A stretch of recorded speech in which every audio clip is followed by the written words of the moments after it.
Hey guys, it's Eileen, and today is Monday, the 29th of June, and I have another Tummo progress report, I think, for you, in the sense that there haven't really been massive, really weird, really cool developments necessarily.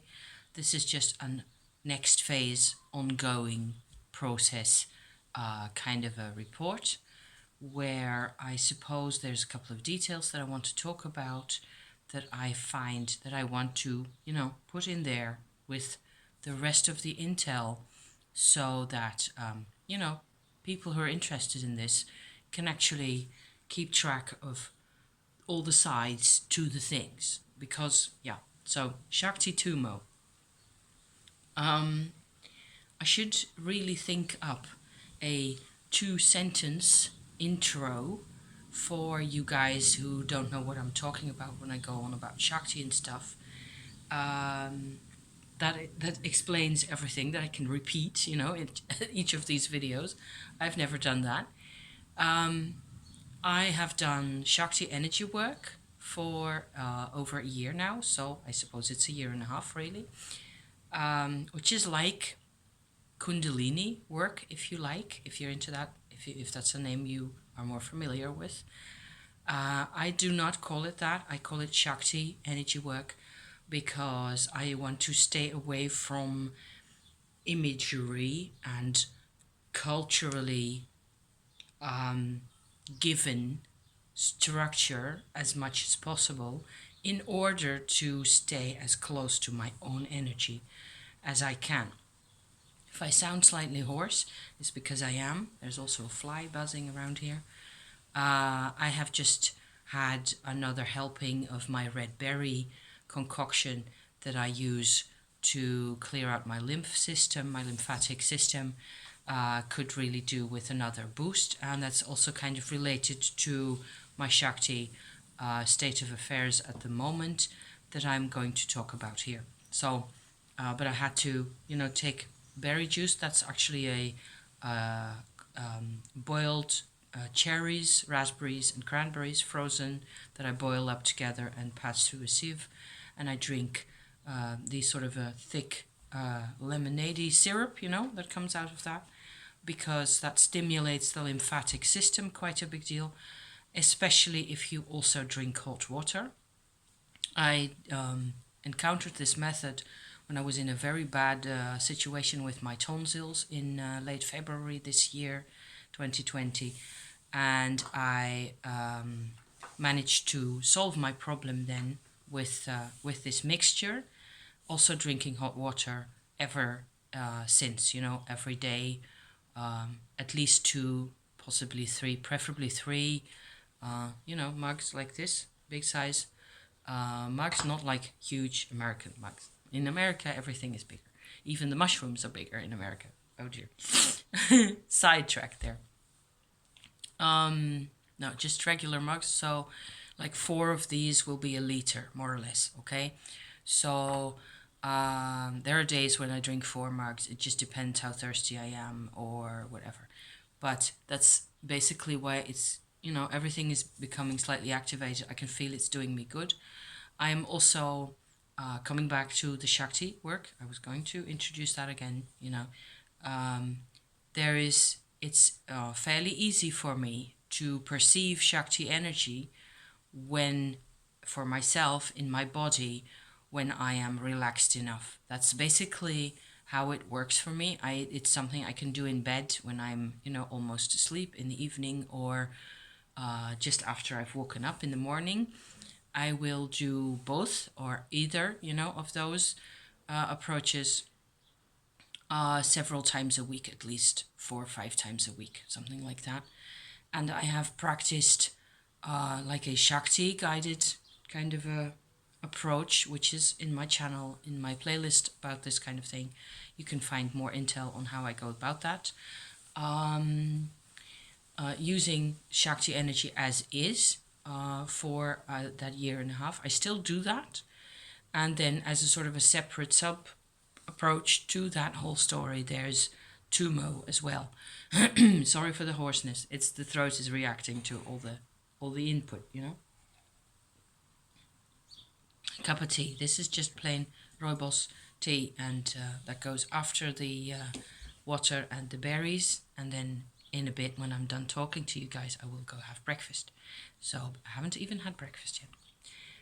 Because I wanted to monitor what the berries were doing, and I can sort of tell what it's doing. It doesn't hurt anymore like it did back in February when the lymphatic system very obviously needed to be kick-started into a new mode of working.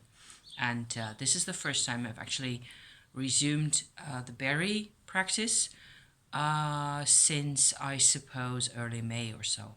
All through March, I have on and off used it a couple of times, and then early May, maybe, I think I left it, and because I didn't feel like I needed it anymore.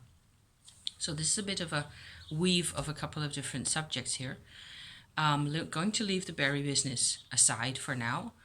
It's just that it explains why my voice sounds this way, and I suppose it has to do with the fact that I'm also in a hormonal cycle point where more detoxing is really useful for me, and that the hormonal cycle is linked to my Shakti versus Tummo work again. So that's why all this is still very much relevant to each other the whole time, for me anyway. It's how I look at these things, and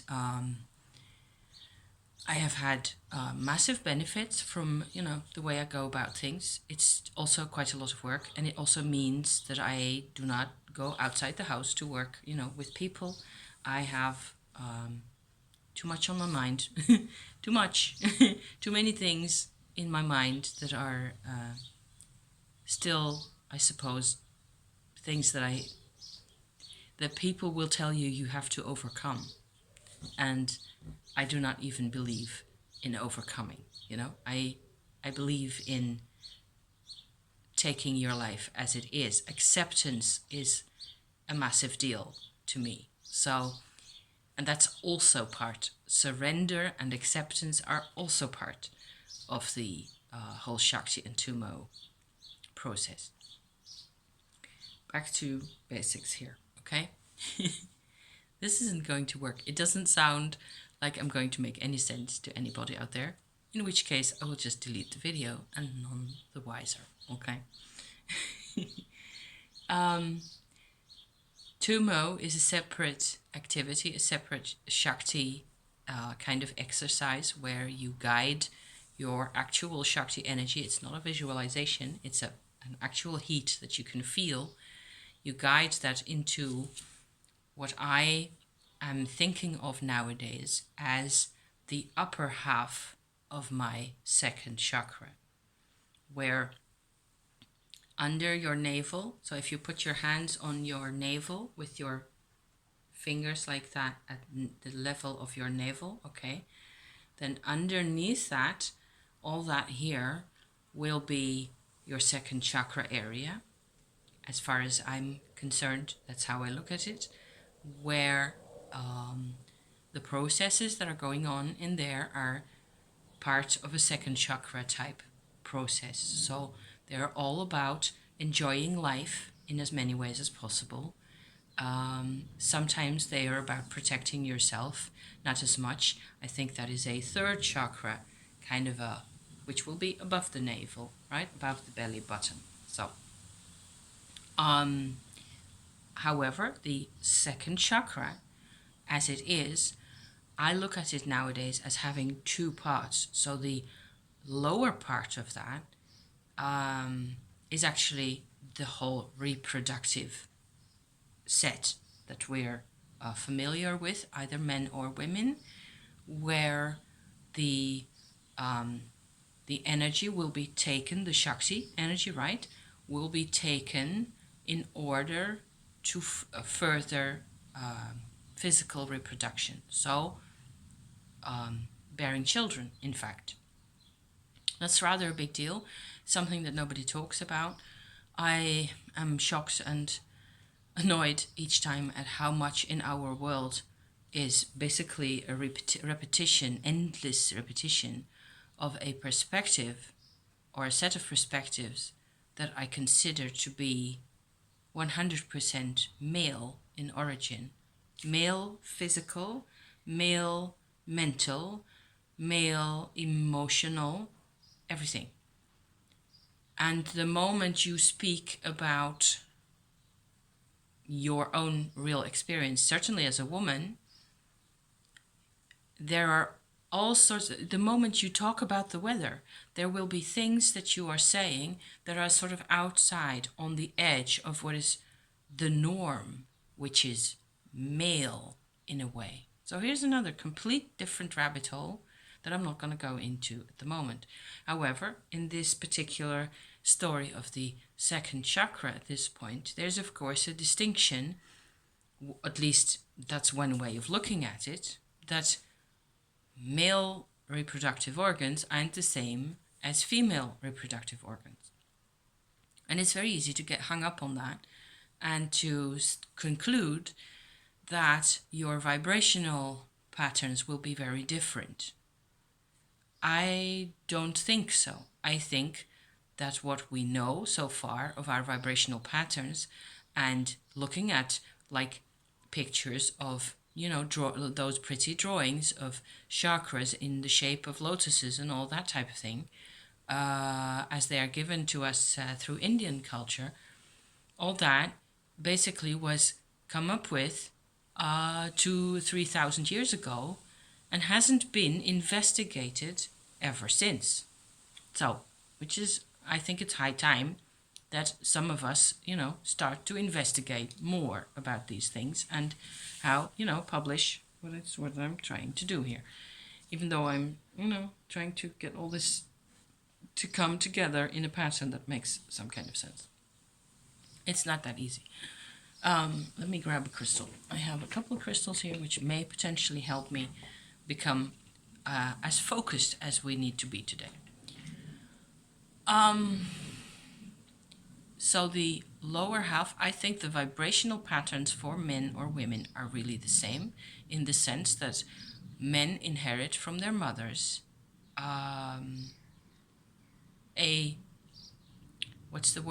the onset, the starting points, certainly, of that part of a woman's body, of a woman's, or the part that is nurturing and supporting, the part that shares your energy with another being. It's just as possible for a man to do that, only it's very unpopular. That's why the norm and the perspective, etc., they're also limited. It's not that the perspective in the norm and in society and in the mainstream culture is bad necessarily, it's just very limited and it's incomplete. And that's why we suffer. I think it's an explanation for 90% of our sufferings in this world, is that our perspectives are incomplete. And we need to stop constantly listening to whatever is acceptable in society and conforming ourselves to only that and nothing else. And we need to, integrate more and more also what we take ourselves seriously, take our perspective seriously. Sit and look and meditate and investigate. And when the perspectives keep returning and you keep experiencing something in a particular way that's different, then obviously it has a meaning for you. And that should be, considered normal and natural. And it should be part of the game. Everything should be part of the discussion. That's how I look at it. So the lower half, coming back to myself here, the lower half of my second chakra is very busy at the moment with ovulation. So what happens then, it happens throughout the lunar or monthly cycle that there are moments where this part of me, it's essential to my whole physical well-being that I look at how it goes down there and how I feel. And what I noticed this time is that I sometimes have a bit of sciatic nerve irritation because some days I walk a lot and other days I don't walk at all. And then my lower back is a bit of an issue. I sit in front of the telly in the same posture for way too long, and all that starts to crumple up. And that becomes kind of more of a problem when ovulation is also in the business. It's the same. It's a pattern that has repeated itself for as long as I can remember. There are moments where all of a sudden, out of nowhere, I get this sciatica, and if I think about it, I know it's that time of the month. So something happens vibrationally that I have no other way than that's what I'm doing here to account for. And it looks, if I go into it from a Shakti, with the Shakti energy, I go into my whole, womb area and all that, my, what are those called? The ovaries, right? I could feel that because I've ovulated, my womb instantly becomes like a vault. It is closed off like a bank vault, with one of those wheels that you turn to unlock the mechanism. It is a closed off vibrational system, which is the plan, I suppose, to protect this egg cell that's in there. And I had a kind of a realization, which was a new idea for me, because I've always felt like this whole fertility and all these egg cells and all the rest of it is something that comes into my life to usurp my life, basically, to take over my vibration, my energy, to hijack whatever I may plan on doing myself, etc., etc. I was not too fond of my own reproductive system, I can tell you that. I don't think I'm the only one. So even though I have never had any children, so just to clarify that piece, I am 54 years of age in the summer, right here, in August. So I'm not going to have any children, but I have walked with my ovaries since I was 12. So that's quite a long time.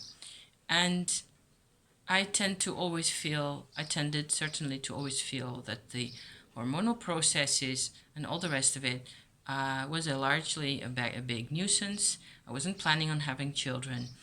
And each time I was invaded by all these emotions and all these processes and things going on. I don't mind having a period because that's just one aspect of it. Really, the things that bothered me mostly was the moments, the phases in time. You're on a holiday, there's the Alps, it's glorious weather, and I have no oomph, no traction whatsoever. I am just like a zombie mode. I hate that. I want to go out in the Alps and do the thing, and be active. Hasn't always been possible. So, not that it's always bothered me that much, but there were moments where that was really big nuisance. So, I noticed the vault, right? I'm talking about this impression that I get of this closed off system within my own gut, right there. And it's like the Shakti is all around on the outside. There's me ovaries on the side. And all of a sudden, I had a realization, like, okay, so these egg cells that are being shunted into my womb in order to potentially be, fertilized and become a mommy here, they are at that point, they're not fertilized yet. They're a part of me. Which is a huge, what do you call that? Almost a scientific new theory for me to look at, which goes like, oh, that's interesting. Instead of looking at the egg cells as different people that are waiting and banging on my body from the inside to, be allowed to become actual people and go out and populate the world and do things, instead of them being already that, which they're not because they hadn't been fertilized, so they need the other half in order to become people. And at this point, they're not people, they're really part of me. They're part of my DNA. My DNA and theirs are at least very, very similar, as far as I can, tell.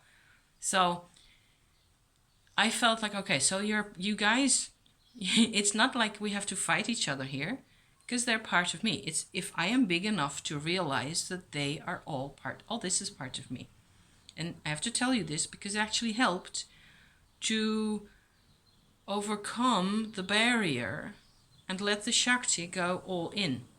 And the thing was that inside the vault, I could actually say that it felt cold inside the vault, which sucks. And it was only because there wasn't really enough Shakti in there. Also because there isn't really a pregnancy process happening, and I hope that when you're actually pregnant, all your Shakti goes in there and supports the whole thing. But there's a very large sense of we're trying to protect this on the inside here, but we don't really have the means to do that properly. I felt very uncomfortable, very tense, I suppose the word is, and like surviving against all odds, that type of a thing. And because I was there with the Shakti and I sort of introduced the Shakti all around as much as possible, it was possible for the Shakti energy to permeate slowly into I think it took all of at least half an hour, 40 minutes, to convince the normal womb, in fact, to accept all of the Shakti energy again. It's not like it's unfamiliar to her.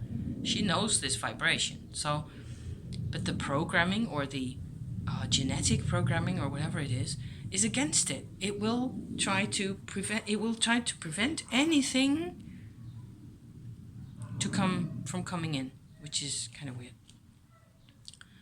Having done this, I could tell that I was relaxing and feeling better, and that actually the part of my person which is linked to my womb in here, also emotionally, also mentally even, also in terms of chemistry and metabolism and all that, was actually calming down.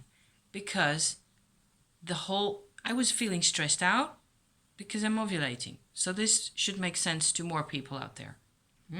Yeah. So Shakti introduced, but it takes time and focus. I had to decide first to do it, to not let it be the vault that I wanted to be, and to then, slowly just sit there and hold it with the Shakti vibe all around, this heat that you can feel, and slowly it, sinks into the middle. And I'm thinking now there were a couple of bits of imagery that came up. I don't think they were really all that very, all that interesting to necessarily go into, but the process was for the Shakti to come in, and it was actually welcomed. It was fine once it was there. It wasn't like I had to force anything. It's just a matter of sitting there and letting it be. But you have to be there for those. If you're not there, the Shakti will just bypass this, that, do other things instead. It is not possible for me to do Tummo in this type of context. Actually, that's the case. I cannot do, which means that there is a part of me that is always in Tummo, if you like, which has been using Tummo since, February or January this year. There's a sort of a latent process always going on that I don't have to pay attention to. It's not like a meditation anymore, because the pattern has been established. And that is, let me tell you what that is, the Shakti energy actually going into the second half, the upper half of still the second chakra. So not in the third and not in the belly button area, still below that, but on top of the reproductive system is a separate second chakra area, which I think may well be that it isn't really used for anything. It's waiting for the Shakti to come and inhabit it, really, fundamentally. And then I refer you back to my Tummo introduction videos that are on the net, on the channel. To know more about this, the Shakti energy in that area takes up a completely different function, and it changes your life basically. It has been changing my life over the past 6 months or so, completely, in ways that I still find often very challenging to map out or to determine even. I would say that my consciousness has changed fundamentally in ways that I have become more brave. I have not become less afraid in many ways. I have not become less angry either, but I have become less passive, certainly, and I am stronger, and I have a lot more vitality. There are moments where it's difficult to find out who you are, and there are phases where I don't recognize what's going on, and I'm tired, and I don't connect easily enough with what's happening. And if I tell myself, yes, but it's because of this, then it makes sense again. But I have to sort of explicitly remind myself that what I'm doing or what I'm experiencing is the result of it's where I come from. I used to experience a lot of dissociation. I used to have massive anxiety, always, until I was 48. So it's just a couple of years ago that I've started on, changing, taking my life in hand basically, because I was fed up with all the misery and the limitations, certainly, that I had to experience in myself all the time. And so it's very normal to me that there are parts in my brain, certainly, that sometimes just don't recognize what I'm doing, and they're looking from where they are out into my life and go like, file not found, this is just weird and difficult, and that's normal. It's weird and it's normal, and life is weird and normal at the same time, if that makes any sense. So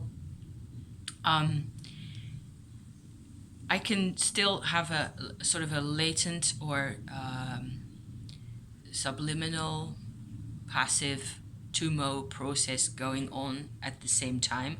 There is Shakti energy going into my second story, if you like, of the second chakra, and moving in there and doing the building for the Tummo all the time. It happens as I talk to you here. So, but I need to be aware of the undercroft, as well. And I need to share the Shakti with that.